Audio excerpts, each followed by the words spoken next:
This fall, I completed the first draft of a novel, and that's not new for me. I've written a few at this point. But what was new was that I was writing about a topic that I'm not an expert in. And so far, I've steered clear of that because I've always just found it easier to write about things I knew really well. I had the idea for this story for a very long time, but I never actually went through and wrote it because it made me nervous writing about something that I didn't have what I felt was an authority on. And I did a lot of research and world building, and I also looked up a lot of resources online to see what people suggested that I do to try and get more confidence in this topic. But most of those resources basically just said, do the best you can with researching, fill in the gaps later. I understand that in theory, but I think it's a lot harder in practice.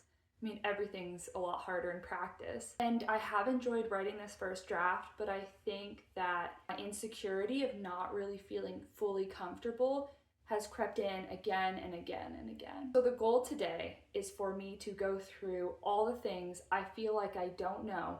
We're gonna go through in a list order. It's gonna make sense once I start.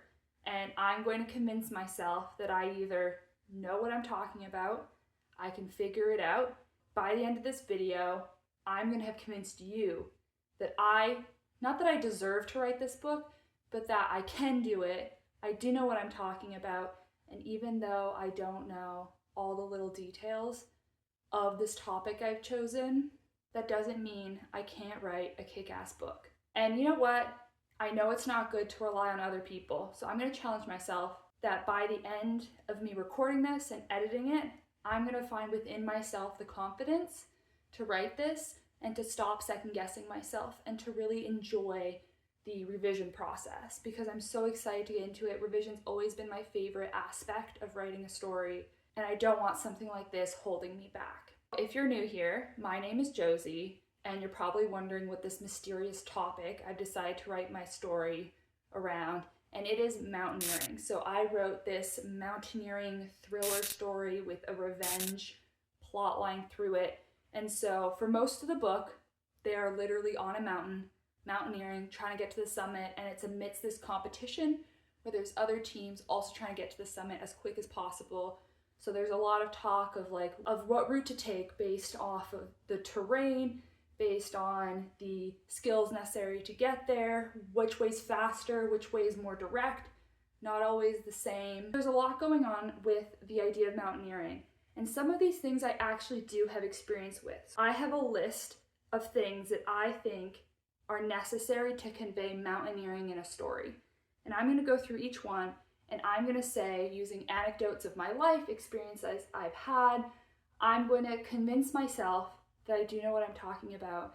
And if I don't know innately one part of it, ways I can get around it. The easiest subject for me to feel comfortable in is camping and gear. So I have been doing outdoor adventures with my family from a very young age. We always went camping, we've done backpacking, canoe trips. I worked my first summer in college at this outdoor gear store in Canada, Mountain Equipment Co-op, where I also learned a lot more of the technical aspects because I feel like I did a lot more old school, toughing it out kind of thing. And by having that retail experience where I learned a lot more of the up and coming gear, I learned a lot of the newer tricks. And not only that, I have been camping in really wintry conditions. So I did my first winter camping trip I think it was my second year of my undergrad. For a weekend, I went to Elfin Lakes. It's a provincial park here in BC with my dad and my brother, and we snowshoed up this mountain. I remember it taking like 4 or 5 hours to get up. There was a ton of snow coming down. We were gonna stay overnight on a Saturday. And when we got to the top, there's a cabin you can stay at there, but I think you had to book a spot there to be able to stay in the cabin. So we brought our tents and we were just gonna camp in the snow, and it wasn't a huge deal. I don't think it really got that cold, but there was a huge amount of snow that came down. And so I remember that evening, Saturday evening when we got there, we went inside the cabin for like eating dinner, And there was a ranger that was there, and there was going to be an immense amount of snow that night, that they were actually warning us to not try to go out on Sunday and to actually wait till Monday. But there was a ton of folks that had to get to work, I had to get to school. So we were still leaning towards trying to leave because there was a decent amount of people there. Like, we'd snowshoed, there was another group that snowshoed, there were some backcountry skiers as well. And I remember that night in this tent, the snow piled up on the sides of the tent, and it literally, like, the sides of the tent were like caving in. I felt like it was going to collapse on me, and I actually left my tent a few times in the night to try and scoop as much snow off as possible. The next morning, the group did decide to go down. And so what we did was we made this train of people where the skiers went first because they float on the snow a lot more than a snowshoer would. So they went first, and then we slowly went back as to who would be the heaviest. So we were at the back because we had our big backpacks with all of our tent gear and stuff as well. And I just remember this long train of people going out in this like very, very wintry whiteout condition morning. And I remember it taking so long. It's because when you go across slopes, you want to stagger people for a certain distance, because if an avalanche or something were to come, you really only want to take one person out, so that way you can then go and rescue. So that was my first taste of winter camping, and it was exhilarating as well as a little freaky. And then I moved to Alaska in 2020, and I've had a lot more winter experiences there. I have done more winter camping, but I do these days tend to do cabin trips more than I do camping trips, just because it's a lot warmer. So all that to say, camping, I have absolutely no worries about. I know everything there is to know. Well, that's a bit of an exaggeration, but I know a lot of stuff about camping. So I'm going to count that category a very clear yes. I do know about camping, no doubt about it. So all the camp scenes in my book, I'm not stressed at all. I know how they're going to clean water. I know how they're going to cook their food. I know what foods they're going to cook. I know how the tent and the camp is set up. No worries there. The second aspect to this that comes into play really quickly is the cold. And in Alaska, I have experienced the cold. I know what -40 feels like very intimately. In 2022, I went on a cabin trip with my now boyfriend, Jonah, and we had booked this in advance. It's really hard to know what the temperature is going to be like or the conditions when you book a cabin, multiple months in advance. But we decided to do it, even though it was -40 when we got there. It was so cold. It's always cold when you get out of the car at a trailhead and it's, in the negatives. It always sucks. It's like as soon as you hit the trail and you start moving, it feels okay. And it did feel okay. And when we got to the cabin, because it's a cabin, it was great. We got to burn some wood in the wood stove. We got it hot, though we messed up the wood stove and we had closed it on accident. So when it finally started to heat up, and it can take like an hour for one of those cabins to heat up when it's really cold. But when it finally started heating up, we realized we'd filled the place with smoke and we were coughing. It was really hard to breathe. So we literally had to open the door, lose all of our heat and all of the smoke, and restart. And that was not so nice, but once it was warm, it was okay. But I've also experienced what it's like when you don't have a warm cabin to go to. Not quite at -40, but I had a group of friends when I was first in Alaska, and we wanted to see what winter camping was like in a more safe environment, though I don't know if it really turned out to be that safe in retrospect. But we decided to go down to Denali National Park and hike just like a mile or two out and just winter camp on the side of the trail, kind of in the middle of nowhere, not really with a beautiful vista, but just get the experience. So I think there was like 8 of us, I want to say. It's pretty last minute. We kind of just threw it together.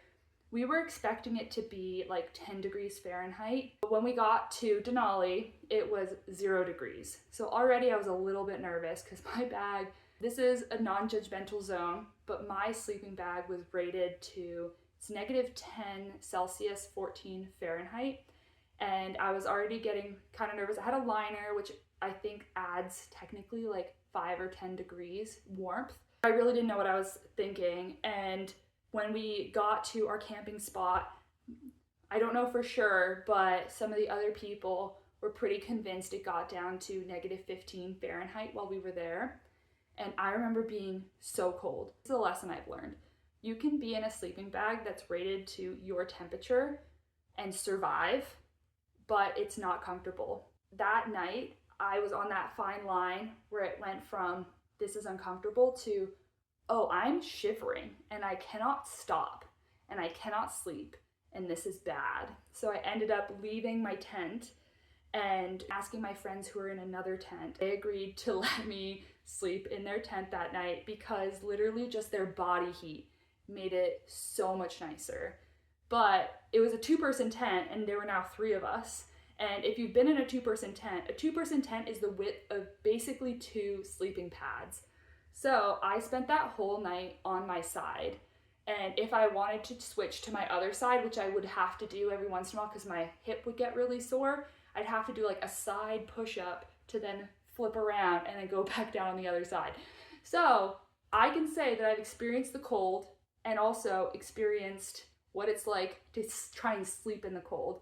And on that particular trip, as we were driving back to Fairbanks, I thought, it's great, I'll get home, I'll take a hot shower, I won't worry about it. But I was in my friend's car in the passenger seat, and for some reason, this really cold air was blowing towards my feet. And I was just like, it hurts, it's cold, but whatever, I'll just deal with it when I got home. Well, even though I'd survived, I was fine from the literal -15 night, I got frost nip on my toes from the ride home. Like when I was in the shower, my toes, my big toes, were white and they were hard, and it took a while for them to thaw out. It wasn't frostbite, but it was frost nip, so it's not like dead tissue, but it's really easy for that tissue that's now damaged to get really cold and to get worse. So ever since I had to be super careful about my toes. Feel good about camping? I feel good about cold because you better bet that in this mountaineering book, they are cold. It is on top of a mountain. It is snowy. There are snowstorms. They are freezing their asses off. And I know exactly what that feels like. But now we're getting into territory that I'm not as confident in, and that is the technical aspects of mountaineering. Growing up, we did some rock climbing kind of stuff. So I have worn a harness. I have belayed. Every time I do it though, I feel like I have to relearn. But I know the general gist of it. But there's a lot more that goes into mountaineering. There's a lot of skills you have to learn. And one of those skills I do know. During my first semester in Alaska when I was starting grad school, I signed up for this outdoor program where we drove down to Denali and did some ice climbing up this waterfall. And that was a really cool experience.